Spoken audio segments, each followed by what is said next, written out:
नमस्कार दोस्तों, जय श्री राम, जय सीताराम, जय जय हनुमान, जय बागेश्वर धाम सरकार। दोस्तों, आपके घर का हल्दी आपकी तिजोरी में नोटों की गड्डियां भर सकता है और आपको इतना दौलतमंद बना सकता है कि आपसे आपकी दौलत संभाले नहीं संभल लेगी। जानना चाहते हैं क्यों? तो चलिए आपको बताते हैं कि बागेश्वर धाम सरकार और पंडित धीरेन्द्र कृष्ण शास्त्री जी आखिर हल्दी के बारे में क्या कहते हैं। इसके अलावा आपको ये भी बताने वाले हैं कि आखिर गुरु जी ने हल्दी के डिब्बे में कौन सी एक चीज डालने के लिए कहा, जिसके बाद आप अपनी जिंदगी भर की परेशानियों से निजात पा सकते हैं और धन दौलत से मालामाल हो सकते हैं। तो दोस्तों, हमारे गुरुजी का कहना है कि आपके घर का हल्दी का डिब्बा ये तय करता है कि माता लक्ष्मी आप पर कितनी कृपा करेगी, क्योंकि हिंदू धर्म शास्त्रों में हल्दी को माता लक्ष्मी और नारायण का प्रतीक माना जाता है। तो क्या आपके घर में भी हल्दी का इस्तेमाल नियमित तौर पर किया जाता है और आप भी अपने रसोई घर में हल्दी के डिब्बे को हमेशा भरा हुआ रखते हैं? कहीं आप अपने हल्दी के डिब्बे में झूठे हाथ तो नहीं डाल देते और कहीं आपका हल्दी गाड़ी बाग कभी खाली तो नहीं रहता, क्योंकि आपकी एक छोटी सी लापरवाही आपकी जिंदगी में कई बड़ी मुश्किलों को न्योता दे सकती है और आपके घर से माता लक्ष्मी और नारायण हमेशा के लिए नाराज होकर किनारा भी कर सकते हैं। तो अगर आप भी जानना चाहते हैं कि हल्दी के डिब्बे के साथ हमें कौन सी सावधानियां रखनी चाहिए और हल्दी के डिब्बे में कौन सी चीज डालकर रखने से हम दौलतमंद बन सकते हैं, तो वीडियो को पूरा जरूर देखिएगा और चैनल को सब्सक्राइब जरूर कर लीजिएगा। दोस्तों, स्वागत है आपका। आगे बढ़ने से पहले वीडियो को लाइक जरूर कर दें, जिससे कि श्री बागेश्वर बालाजी की कृपा आप पर सदैव बनी रहे। चलिए वीडियो में यह आगे बढ़ते हैं। ये में से कोई एक जागेश्वर धाम सरकार वाले गुरुजी की बात माने तो हमारे शास्त्रों में हल्दी का सीधा संबंध माता लक्ष्मी से किया गया है। आप लोगों ने सुना होगा कि महादेव पर कभी भी हल्दी और नारियल अर्पित नहीं किया जाता, क्योंकि ये दोनों चीजें साक्षात माता लक्ष्मी का स्वरूप मानी जाती है और इसीलिए नारायण को बेहद ही प्रिय होती है और इसीलिए महादेव पर अर्पित नहीं की जाती। साथ ही हिंदू धर्म में धार्मिक कार्यों के दौरान और त्योहारों पर भी हल्दी से विशेष रूप से पूजा की जाती है और माता लक्ष्मी का स्वरूप मानकर नारायण पर हल्दी अर्पित की जाती है, ताकि नारायण हमसे प्रसन्न रह सके। इसी तरह गुरुजी का कहना है कि हफ्ते में गुरुवार का दिन नारायण को समर्पित होता है और इस दिन भी हल्दी का ही विशेष महत्व होता है। इस दिन जो लोग नारायण की पूजा पाठ करते हैं उन्हें हल्दी से ही पूजा करनी होती है और हल्दी का ही भोजन खाना होता है। तो इससे आप समझ सकते हैं कि वास्तव में आपके घर में रखी हुई हल्दी साक्षात माता लक्ष्मी का ही रूप है। ऐसे में गुरुजी का कहना है कि जो भी महिलाएं नियमित तौर पर अपने घर में हल्दी डालकर भोजन पकाती है, ऐसे ही घर के लोगों का न केवल स्वास्थ्य ठीक रहता है बल्कि मानसिक रूप से भी ऐसे घर के लोग स्वस्थ रहते हैं, क्योंकि आयुर्वेद में भी हल्दी को सबसे अच्छा एंटीऑक्सीडेंट माना गया है। आपने अक्सर देखा होगा कि बचपन में जब भी हमें छोटी मोटी चोट लग जाती थी या फिर कभी हमारे साथ कोई दुर्घटना हो जाती थी तो हमारी दादी और माँ चोट पर हल्दी लगा देती थी और हल्दी वाला दूध भी हमें पीने के लिए देती थी। और साइंस में तो ये भी कहा जाता है कि जो लोग अपने त्वचा के रंग को साफ करना चाहते हैं उन्हें भी नियमित तौर पर दूध में हल्दी डालकर पीना चाहिए।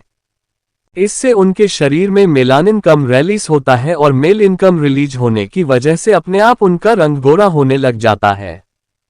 तो शायद अब आप समझ गए होंगे कि हल्दी न केवल हमारे जीवन में हमारे भाग्य के लिए जरूरी है बल्कि हमारे सेहत के लिए भी कितनी जरूरी है। ऐसे में हमारे बागेश्वर बाबा का कहना है कि अगर आप माता लक्ष्मी को प्रसन्न रखना चाहते हैं, विष्णु भगवान को खुश करना चाहते हैं, उनसे आशीर्वाद पाना चाहते हैं और सदैव के लिए माता लक्ष्मी और नारायण को अपने घर में विराजमान रखना चाहते हैं, तो आपको आपके घर में हल्दी के कुछ विशेष प्रयोग भी करने चाहिए और हल्दी के डिब्बे के साथ खास सावधानियां बरतनी चाहिए। इसी के साथ महिलाओं को ये ध्यान रखना चाहिए कि आपके घर में हल्दी करीब कभी भी खाली ना हो, क्योंकि हल्दी का डिब्बा खाली होना माता लक्ष्मी की हानि के बराबर है। इसलिए जब भी आप हल्दी के डिब्बे में हल्दी खत्म होने वाली हो उससे पहले ही आप अपने घर में हल्दी लाकर उस डिब्बे को वापस भर लें। दोस्तों, इसी के साथ गुरुजी का कहना है कि कई बार अक्सर देखा जाता है कि हम जिस डिब्बे से रसोई घर में खाना पकाते हैं उसी डब्बे में से हल्दी लेकर पूजा में भी इस्तेमाल कर लेते हैं। एक तरीके से देखा जाए तो ये साक्षात माता लक्ष्मी का अपमान माना जाता है। इसलिए महिलाओं को पूजा में इस्तेमाल होने वाली हल्दी को अलग से निकाल कर रखना चाहिए ताकि अशुद्ध और जूठे हाथों से इस्तेमाल हुई हल्दी का प्रयोग पूजा में ना हो। इसी के साथ गुरुजी ने ये भी कहा कि महिलाओं को हर गुरुवार को आटे की रोटी बनाकर उस पर थोड़ी सी हल्दी, गुड़ और चना डालकर गाय को भी जरूर खिलाना चाहिए। कहा जाता है कि गाय के भीतर 30 करोड़ देवी देवताओं का निवास होता है और अगर हम गाय की सेवा कर देते हैं, उनको हल्दी, गुड़ और चने की रोटी खिलाते हैं तो इससे नारायण प्रसन्न होते हैं और हमारे घर में अन्न और धन के भंडार भर देते हैं।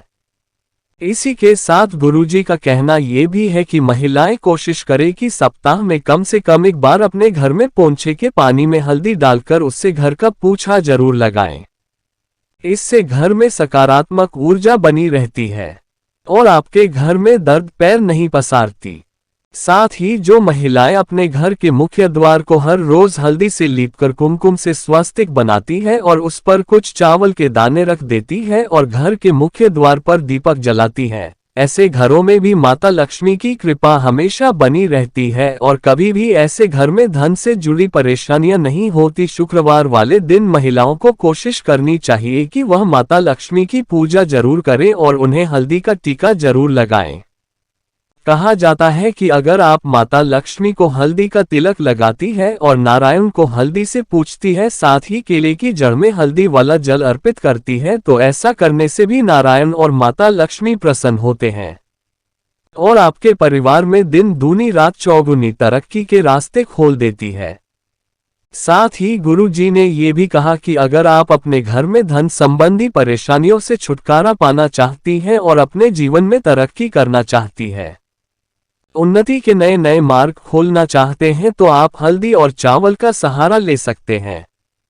चावल भी माता लक्ष्मी को अत्यंत प्रिय होते हैं, तो अगर आप अपने घर में चावल के डिब्बे में 5 हल्दी की गांठ माता लक्ष्मी का नाम लेकर शुक्रवार वाले दिन डाल देते हैं तो इससे भी माता लक्ष्मी आपके घर में एक स्थायी रूप से विराजमान रहती है। लेकिन महिलाओं को ये ध्यान रखना चाहिए कि ना तो आपके घर में हल्दी का डिब्बा कभी खाली हो और ना ही वह चावल का डिब्बा कभी भी खाली हो। साथ ही आपको अब वही उपाय भी बता देते हैं जो गुरुजी ने विशेष तौर पर अपने भक्तों को बताया। गुरुजी ने कहा कि अगर आप अपने घर में धन से जुड़ी परेशानियों को हमेशा के लिए खत्म करना चाहते हैं और मालामाल होना चाहते हैं, तो आपके घर में जो भी हल्दी का डिब्बा है उसमें आप एक छोटा सा चांदी का सिक्का माता लक्ष्मी का नाम लेकर डाल दीजिए।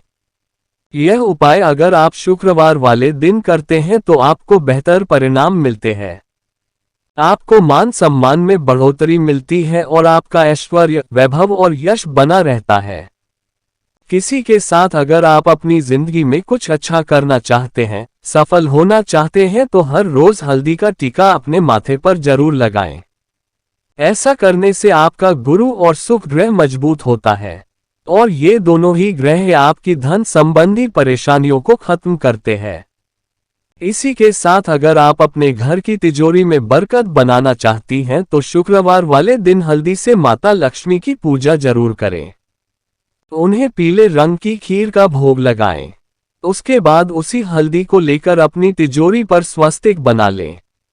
ऐसा करने से माता लक्ष्मी की साक्षात कृपा आपकी तिजोरी पर होगी और आपका धन बेफिजूल में खर्च नहीं होगा, साथ ही बचत और बरकत के रास्ते भी खुलने लगेंगे। इसके बाद गुरुजी ने ये भी कहा कि अगर आपके घर में नकारात्मक ऊर्जा का वास रहता है या आपको ऐसा लगता है कि आपके घर में दरिद्रता आ गई है, तो गुरुवार वाले दिन आप हल्दी से विष्णु भगवान की पूजा जरूर करें। उसके बाद हल्दी से अपने मुख्य दरवाजे के दोनों तरफ स्वस्तिक बना दें और यह नियम आप प्रत्येक गुरुवार को जरूर करें। ऐसा करने से आपके घर में सकारात्मक ऊर्जा का वास रहेगा साथ ही अगर आप जल में थोड़ी सी हल्दी डालकर तुलसी में अर्पित करते हैं तो भी आपके जीवन में धन के नए नए रास्ते खुलने लगेंगे और आपकी तरक्की में लगातार बढ़ोतरी होती रहेंगी। तो दोस्तों, ये थे कि हल्दी के कुछ खास उपाय जो गुरुजी ने अपने भक्तों को बताए। उम्मीद करते हैं कि गुरुजी की बधाई हुई ये बातें और चेतावनी आपको जरूर पसंद आई होगी। अगर आपको यह वीडियो अच्छी लगी हो तो चैनल को सब्सक्राइब करके वीडियो को लाइक और कमेंट बॉक्स में जय श्री राम, जय बागेश्वरी हम सरकार, जय हनुमान, जय सीताराम जरूर लिखें और इसे ज्यादा से ज्यादा शेयर करके बाकी लोगों तक भी पहुंचाए। तो मिलते हैं अगले वीडियो में, तब तक आप अपना ध्यान रखें। ये सुस्त रहे, सुरक्षित रहे। धन्यवाद।